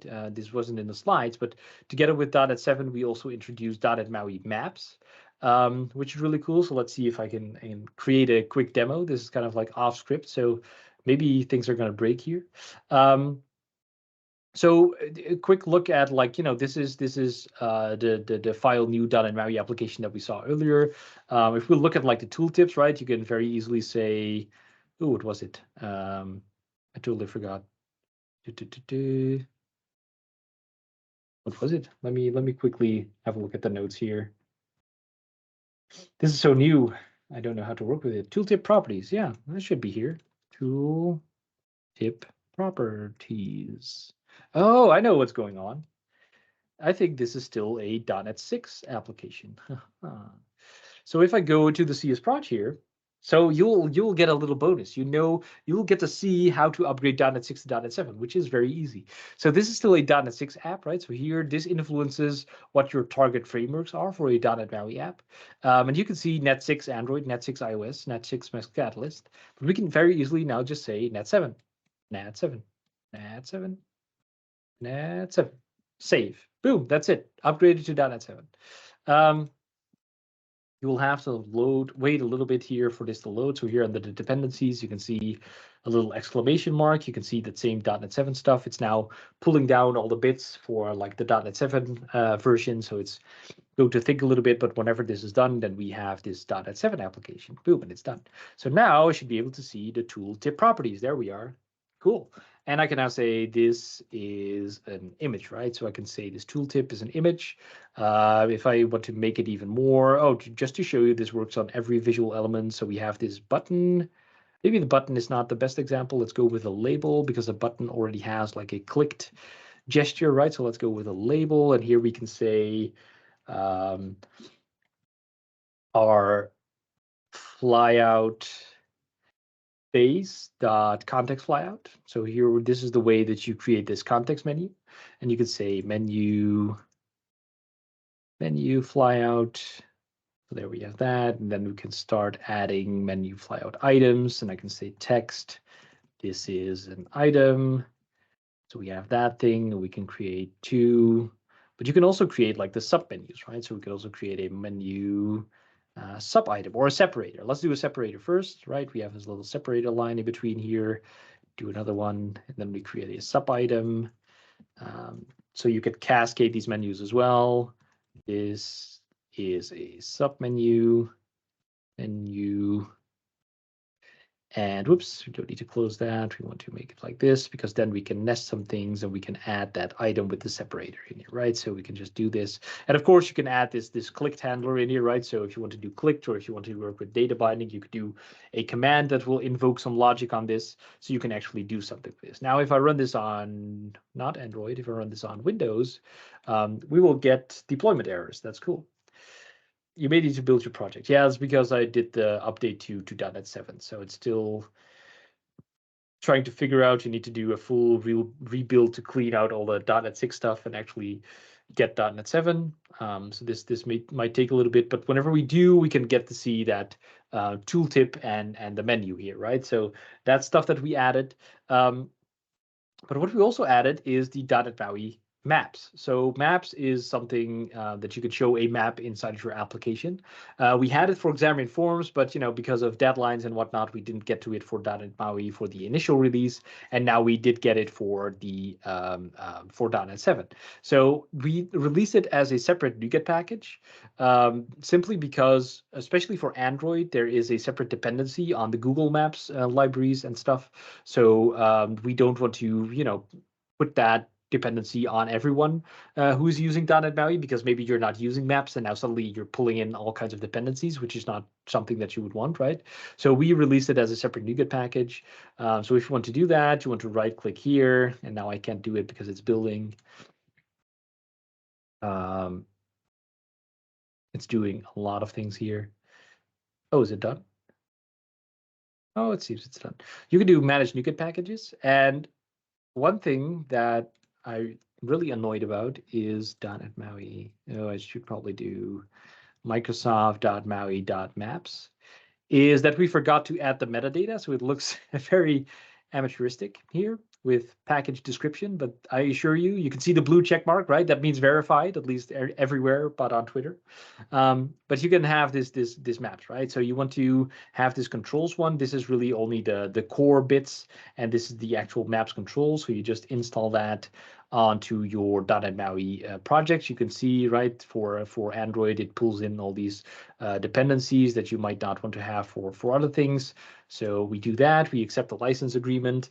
And whenever you do that, we're going to follow kind of like that app host builder pattern again. So is it installed yet? I think so. We here need to do inside of this app host builder, we can say now use MAUI maps, right? So you can already see it here. And now we are good to go to use our MAUI maps. For Android, you need to put in an API key. So you need to set that still, but for iOS, it will just work. You don't really need an API key to actually work this. So let me see if I can show you this on iOS. Well, actually, I need to implement something first. So what we can do here is, let's put it to the top here. We have this vertical stack layout, and now I can just say map, right? So I can just add a map just like that. And we have, of course, a bunch of properties here. So is showing user. I want to set this to true. Actually, let's try it. Is showing user, because now you already need like the permissions for the to actually get the location of the device and show that. But is showing user, let's just do that. You can set pins, right? So we have a property for pins as well. You can do that. You can draw all kinds of polygons. I think you need to do it through map items. I don't know. I don't recall the actual APIs here. You can set the map type, so you can choose between hybrid, satellite, street, right? So you can have all these kinds of like different overlays of how it shows. So let's do hybrid here. And you can do all these kinds of things, right? So let's see if I can actually now run this on iOS. What was I running here? 14 Pro, I think. 14 Pro, yes, let's run that. So now it's going to deploy. It's going to get all the things for iOS. And we're not going to see the tooltip and other things. I'll see if I have some time to actually run it on Windows as well, so you can see that, the tooltip and the context menu. But we should see a map right now.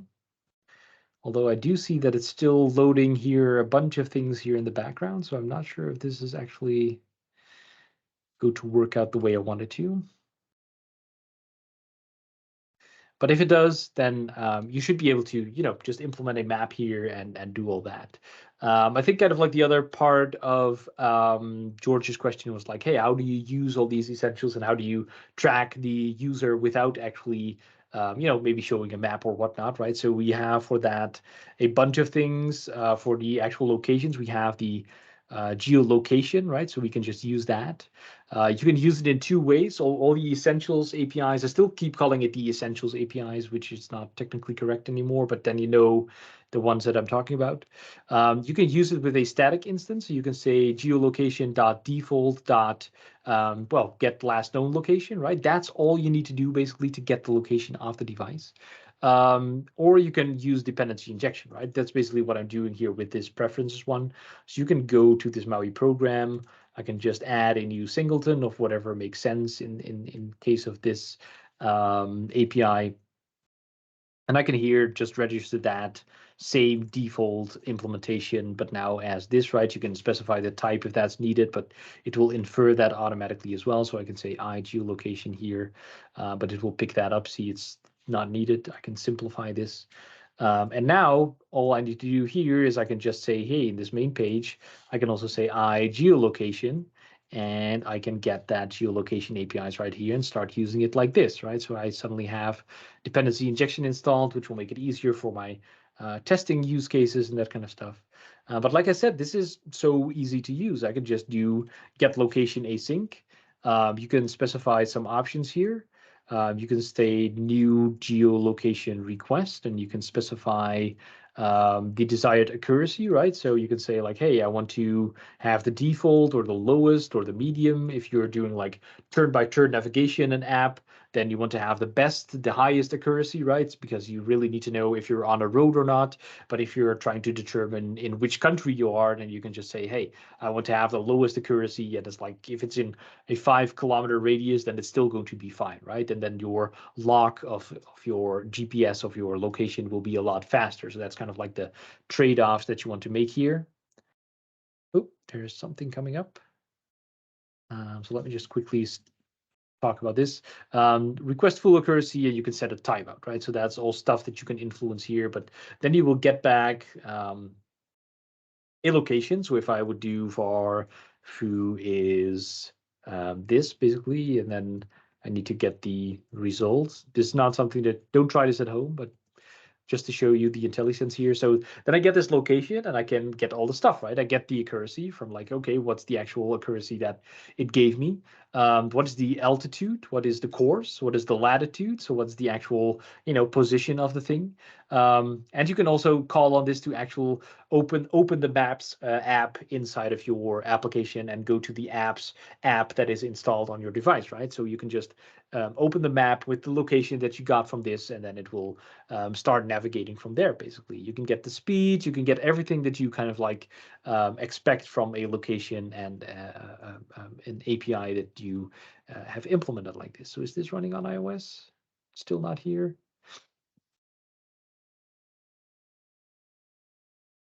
actually deployed. I don't know. See, that's what happens when you go off script. Output.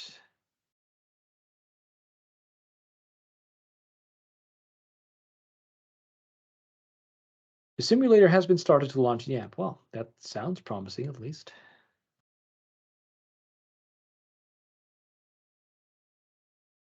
My Mac is really slow for some reason.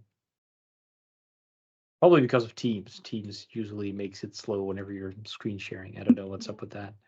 Yeah, but I mean, it's even if we don't have time to actually see the map in there. Yeah. The way we actually saw how easy it is to implement a map control, right? That Hopefully. was a new thing. I mean, for me especially, that was one of the best .NET 7 announcements. Yeah, we finally have it, and it's funny the fact that we didn't have the metadata there, but at the end, what was stopping some of the implementations, for example, we're doing in a project right now, which is map related, and there was kind of a one way to choose anything else, React, for example, React Native. Now it's not there anymore. So yeah, so there's one thing, since we're talking about that maps, there's one thing kind of like that's where things get interesting, right? Normally, all the things that we implement are available on all platforms. For maps, unfortunately, like we're using WinUI, right? And WinUI is like the new Windows framework, which is really cool. But they're also developing kind of like together with us, and they don't have a map control, so that kind of sucks. So the map control right now only works on iOS, macOS, and Android. And for Windows, we're creating some kind of like stopgap solution in the .NET MAUI Community Toolkit, where we basically take a web view and load Bing Maps inside of that to, at least provide something for our Windows users. But yeah, because we're translating everything from like our abstract .NET MAUI layer to whatever it is on the platform, and we don't have a map control on the Windows platform, we can't go build our own, right? That we could technically, but that would be a bit too much. We already have enough work as it is.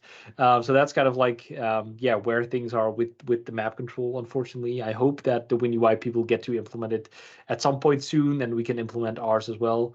But we are at least looking for a solution there. But all the rest that you've seen is supported on all the devices, with some very minor nuances here and there, because stuff simply, works a little bit different on each platform sometimes, and sometimes things are supported on one but not the other. So yeah. This is now installing. It's really slow. I don't know why. One thing that I noticed here is another deployment from another app. So also for like, the notifications and that kind of stuff, this uses a plugin from the community that actually uses local notifications. So you have like push notifications that are triggered from a remote server, right? So it will get the little bar on top and tell you there's a notification. You also have like the local notification. So those look exactly the same as a push notification, actually, but you can just trigger them, schedule them locally, basically. So whenever you have a app that sends you a reminder because of something, you can do that just from inside the app with a few lines of code, have this local notification set up. So this is a cool community plugin that I would love to show you, but again, this is very slow. Oh my gosh, I don't know what's going on here. there is a question by Andreas asking Yes. if it is possible to use Google Maps on Android platforms. Not from us. Is it possible to? Yeah, so not through us, because we have this idea of everything should use the stuff that is available on a platform, right? But I know there is a plugin, again, from our wonderful community that actually implements the Google Maps maps for everything. I think there's also, let me put it in the chat, it's called Maps UI. which actually allows you to, I think, choose from different providers. So also OpenStreetMaps, that's also something that people like, right? Which allows you to implement all that and use OpenStreetMaps for all of the different platforms that you're using. So again, this is a great third-party community that you can use, community plugin that you can use for all these things. So, you know, even if we don't implement it, there's a good chance that something is implemented by a third-party plugin. And there's definitely one for, or at least in the making for the Google Maps stuff as well. Super. Any other question, guys and girls? Orlando has one. Yes, I wanted to. First, I want to say that it looks very good for apps. And I'm happy to see some stuff that I'm familiar with using ASP.NET, like all this dependency injection. That's something I can reuse. But what about the desktop? Would you say that it is less mature than mobile apps? And something that makes me a bit sad is Linux support.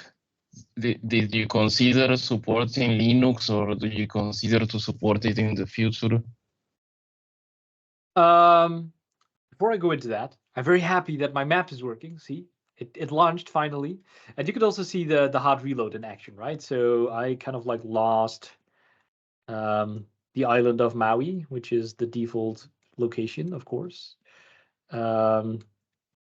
So where is it? Oh, well, you can see the labels at least, right? It's a bit small, but this is like the XAML hard reload works for this as well. So if I put this on like, I don't know, 1200, this is maybe a bit too big, but if I change the values here, so 1200, and I save this, you can see that it updates here in the UI as well, right? So now suddenly it's completely full screen.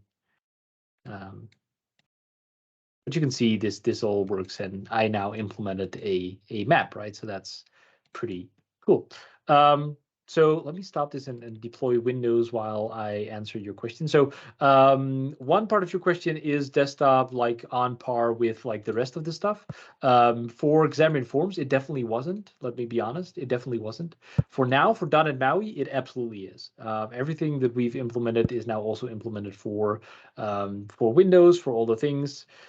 So there's definitely, we made an investment in that. And for macOS, it's kind of like easier because we're using whatever is Apple is putting out there, and Apple has provided us with Mac Catalyst is what they call it, which basically means that you can run your iOS application on a Mac as well. So we're kind of like using that. And so, you know, everything that's implemented on iOS kind of like automatically also works on macOS. So yeah, we're definitely doing that there. Linux, that's an interesting question. We get that more than I anticipated, actually. And I think the simple question is like, we're already supporting like 4 or 5 platforms right now, which we have like, you know, a lot of work with already. I think we'd love to support Linux. It's not like, you know, we see a couple of people already saying like, oh, see, Microsoft still hates Linux. That's definitely not the case with why we're not doing it. It's simply a matter of like, you know, we don't have enough time to actually do it, because if we just want to also add Linux support, we have to consider like, you know, the different distributions and whatever they are supporting, and then which one should we choose as like, you know, that's the one that we're going to focus on. And then, like I said, like the first slide that I started with almost is like we have 40 controls, right? And 40 controls with like, I don't know, on average, 10, 20 properties, which means we now have to re-implement for Linux all those controls, 40 times 20 properties that we have to suddenly create for like Linux support, right? And then there's all the pages and all the navigation and all the other stuff that we need to take into account here, the geolocation, all the things. It is a lot of work to just add one platform, right? So that's kind of like the reason behind it. Is it never going to happen? Probably not. But do I have for you now a time frame in which it's going to happen? Also not. So that's kind of what the status is. I know, by the way, Javier from our team, he's also a Linux fan. He has a fork where he's trying to actually work on something. I'm still trying to get my Windows thing working here. So actually, let me see if I can pull up. He has a fork of .NET MAUI where he is working based on GTK Sharp, I think. So let me go to Google, where I think it's something simple as like .NET MAUI Linux or something like that. Oh, see MAUI Linux. There we go. So here he has some stuff to actually see GTK Sharp. I see here. So he's working to get the basics working together with some people from the community, I think. So maybe he pulls it off with this. He's creating something kind of like on the side in his own time, and maybe if this gets good enough, then we can pull it into .NET MAUI, and suddenly we have Linux support, right? So if this is something that you're interested in, then you might want to check this out and see if you can, get started with it, or maybe help out even if you feel brave enough. But yeah, so it's people are kind of looking into it, but I don't have any official timeline for you right now.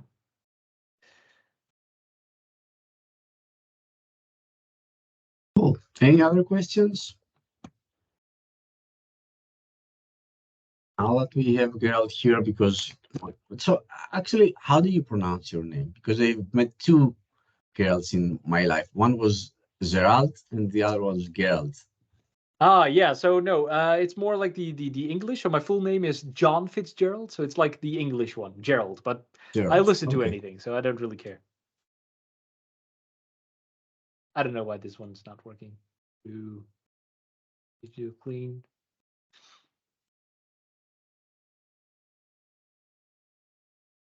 Switches back to Android all the time as well. Windows, come on, do it. Well, anyway, any more questions? Anyone? I'm here now. Yeah. Will you be here again in the future? Absolutely. Sure. Maybe, it's, I don't know. Is it, I keep switching back and forth. Sorry about that. Is it, I don't know how far it is actually. Maps at google.com. Totally going to dox myself here with where I live.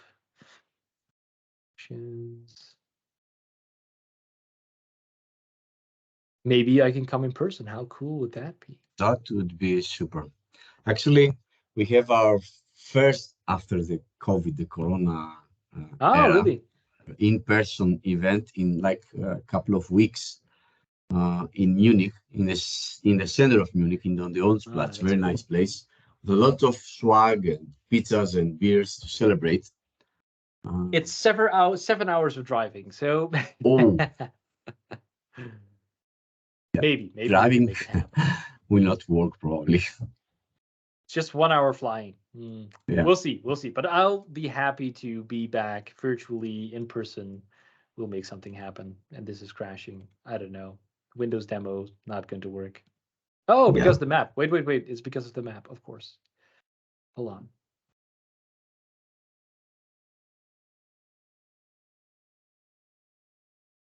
Yes. I saved the demo. Oh my gosh. Okay, so here the image, you can see this does the tooltip, right? And I think on the label here, I did this whole context menu, right? So with the separators, with all the items here, you can do that. Again, still the click me, right? And this is cool. Like if you do so we've already seen the XAML hot reload, right? So if and actually there's one feature here in Visual Studio, which is really cool. So you have this XAML live preview if you just have one monitor, right? So you don't have to switch between the windows here. You can just see this little preview right here. You can zoom it in, get this in here. So you can also do this for iOS and Android. And then whenever I probably need to That's cool. this.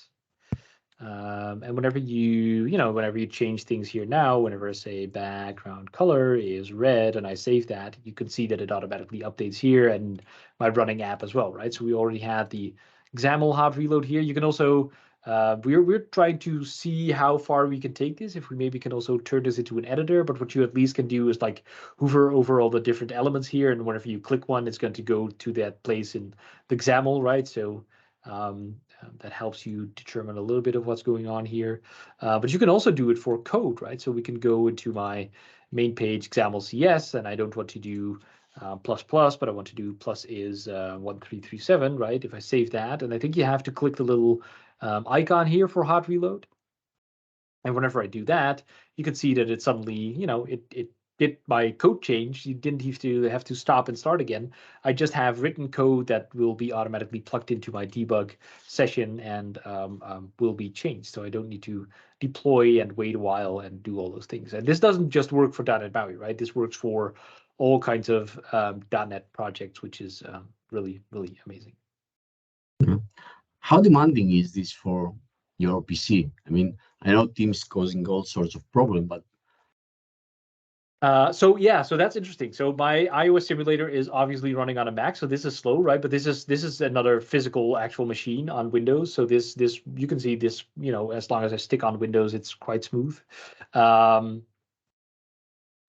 It can be very demanding because you're running like these emulators if you're going to go to Android as well, and this is like also using, I don't know, 1 gig of RAM and all kinds of things. So yeah, this can be very demanding if you have a few things open. Visual Studio, it definitely helped that Visual Studio is now 64 bits, right? That definitely helps as well. But yeah, it can definitely be very demanding because also if you're trying to use this app, there's chances that you're also running some kind of backend API at the same time, right? That you're trying to connect to. So it can grow very quickly, very easily. But yeah, hopefully you have a good developer machine and it should be not that much of a problem. I personally really am glad that we now have Visual Studio for Mac again, because I always felt that the experience on a Mac has been a little bit smoother. At least if you're doing things on iOS, then it's integrated much better. Don't get me wrong, it works perfectly on Visual Studio like this as well, but it just feels a little bit more snappy and it goes a little bit faster, especially now if you get like the Apple M1 stuff. And on a Mac you can also do the Android stuff, which also feels just a little bit faster. So if that's something that you can do, definitely do that. But on Windows, you can definitely get it to work smoothly as well. So. super. Sure. I mean, my side, not more questions, but we have one. .NET MAUI reduces final size of mobile app against Xamarin apps.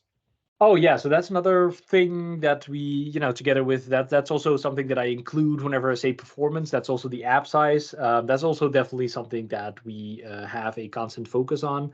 What you need to keep in mind, .NET MAUI apps will always be bigger than native apps, simply because native apps have everything of the framework already running on iOS, right? All the framework libraries are inside of iOS. They already have that deployed, so they don't need to redeploy that. And we always need to provide the .NET runtime and all the other things that you might need, right? So it will, per definition, it will always be bigger. But the .NET runtime, as of .NET 6, I don't know the number for .NET 7, but for .NET 6, the .NET runtime is like 1 megabyte, right? So that's smaller than your average cat GIF. So that's very small, and we're doing everything we can. Also now with .NET 7, and I think for .NET 8, we're going to look into that even more. Things like tree shaking and trimming. So we're going to scan your assemblies and see what APIs and things you are actually using. And whenever your APIs or DLLs or things that you're not using, we're just going to cut them off, right? You don't need that. We're not going to deliver that together with the app. I like to think that's something that already was initiated kind of like from the Xamarin time, because we were always focused on the app size. So we were looking into these concepts, and now it's going to be taken up into .NET, which means that we have a lot more smarter people that are going to look into making this process better. So that's cool because we can optimize it even more, and the app sizes will go down. So yeah, that's definitely something we're looking into, but it should be possible. Keep in mind, whenever you're going to make debug builds, they are going to be big, whenever you're going to create release builds, they will be much, much smaller. And then if you go to the actual App Store, it will again be much smaller because the app stores will also do more optimization, especially if you're like on, I think both on iOS and Android. They're going to figure out like, hey, they're going to make packages optimized for a certain viewport and for phones and for tablets and whatnot. And they're going to break up the app size for each one. So, you know, you have different stages. So don't just look at your app that's being produced at the end of the day and say like, oh, this is too big. You really have to put it into the store and basically see what the actual size is there, which is, you know, a whole process to actually just see the file size. But it's not as simple as, hey, I have this big fat IPA file, which is 300 megabytes, which is very big. That's not a typical .NET MAUI app, don't get me wrong. But yeah, there's lots of optimizations that you can do that we're doing. So that's definitely top of mind, and we're doing everything we can to make that as small as possible. Cool. Anything else, guys and girls?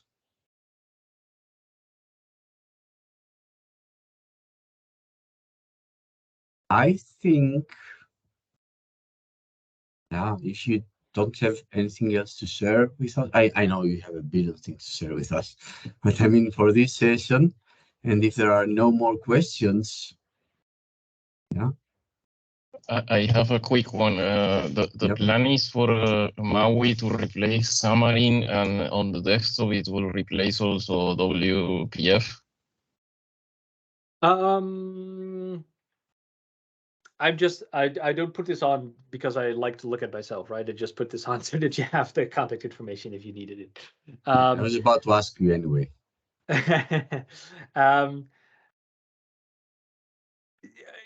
I'm not sure if that's the end goal. Like, you know, if I'm speaking for like, you know, I love working on .NET MAUI. I love .NET MAUI. I work on the team. So ideally, if there should be one framework from Microsoft to rule them all, it should be .NET MAUI, if you ask me.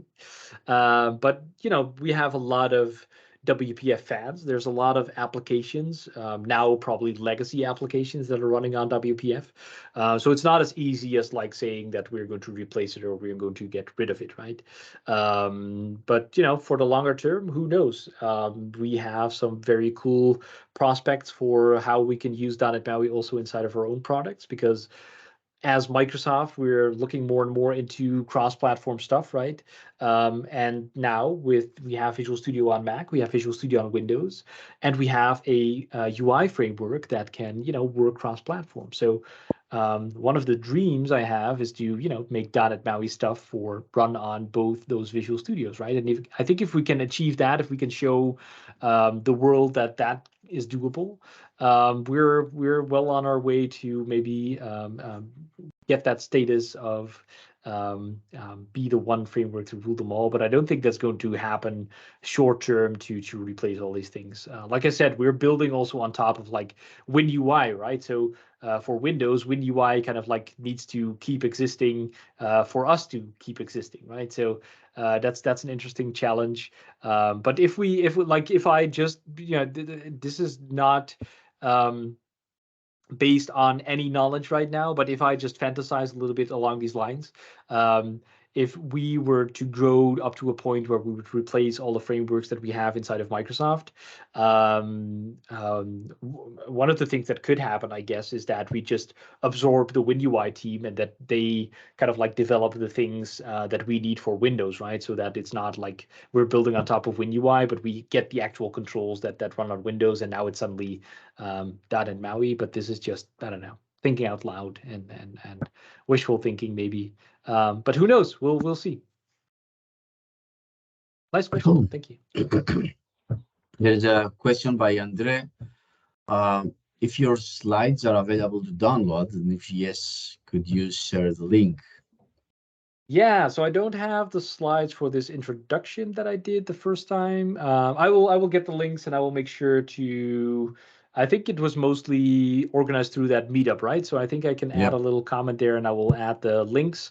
Or, you know, if I forget or whatever, if you can't find it, make sure to send me an email or something, and I can share the slides through OneDrive or whatnot, or send you a link through there. So if you don't hear anything from me about the slides and you still want them, make sure to reach out.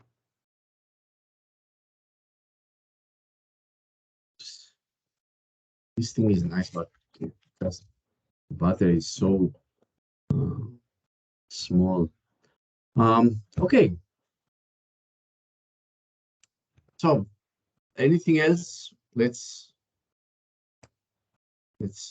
wait a few seconds, and I think it was a big and impressive event, meaning that at least we got to know as Munich.net, the .NET MAUI. We should have done much earlier, but now it's a good start with .NET 7. And yeah, I remember the only time I actually wrote mobile applications when there was a mobile Windows Phone, I think it was called. Oh yeah. And I did some like 6-7 applications so easy back then. Now, as far as I see, at least, not many things conceptually change. So of course there are massive improvements, but if you have the basic knowledge, you can very easy jump there. Yeah. Nothing else I see. No, and I think Gerald left. Sorry? I think Gerald left. Probably on accident. Oh yeah. Oh, you're right. It's okay. We can also leave. Should we wait? Let me text him. Let me text him because, I mean,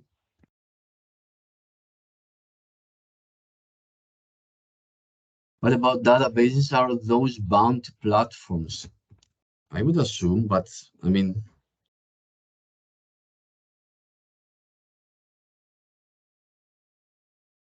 I'm trying to find Gerald, and he's, yeah, I'm admitting him right now.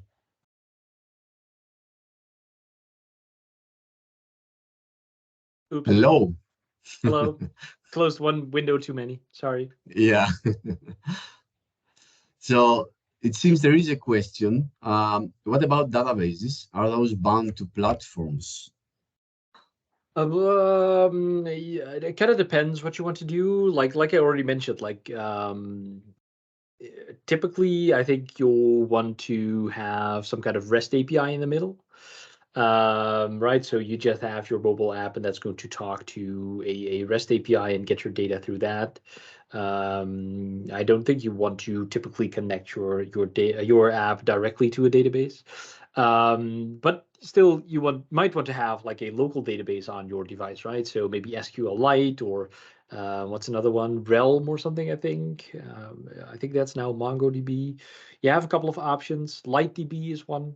Where you can have like a local little database on your device, right? And you could use that for like your local storage and then sync to maybe something that's on a external server. So it kind of depends on what you do. If you use like the LightDB, that's just a file, right? So we have plugins for that. LightDB, SQLite, that's the ones that I know of at least. You can just write that code, C# code, and it will connect to those structured files, and you can use that across all the platforms. The only kind of thing that you want to figure out in a cross-platform way is where you're going to store that database file. But also that's not rocket science. And then, whatever you're going to do on that external server, if it's behind a REST API, everything that you can connect to that REST API to your ASP.NET application, or you can write your application in PHP or Node, right? It's all based on HTTP verbs and all those kinds of things and serialization. So it doesn't really matter which language it even is written in, what database you can connect it to. You can absolutely do that. Doesn't matter which platform it is.